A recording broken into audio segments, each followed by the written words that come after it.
কেমন ভালো ছিল না? অনেক বেশি। আর ওইটা সুমন ভাই না? আমি কি করে বলবো, কিন্তু উনি এখানে একা দাঁড়িয়ে আছেন কেন?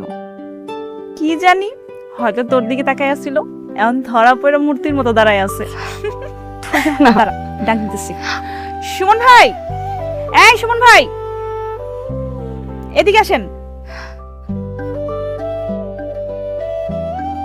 আরে আসেন না।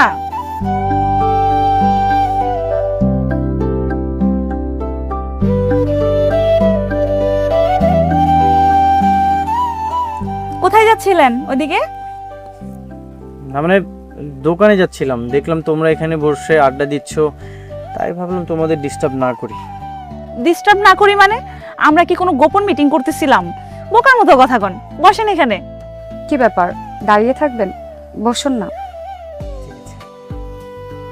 আরে বসেন, আমাদের গল্পে একজন শ্রোতা দরকার।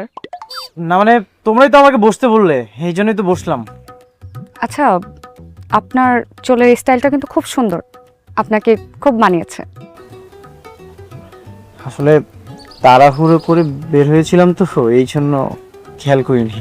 ওরে বাবা, আমি এতক্ষণ বললাম বসতে, বসলেন না, আর যেই নীলা বলল সাথে সাথে বসে পড়লেন।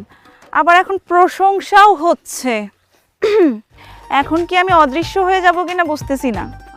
তো আচ্ছা, ওর কথা কিছু মনে করবেন না। বলুন তো, আপনার দিনকাল কেমন যাচ্ছে? দিন তো ভালোই যাচ্ছে, তবে এখন দিনটা আরো ভালো যাচ্ছে। ও, তা আমাদের সাথে দেখা হলো, তাই কি খুব ভালো যাচ্ছে দিন? হ্যাঁ, হয়তো কেউ আছে বলে।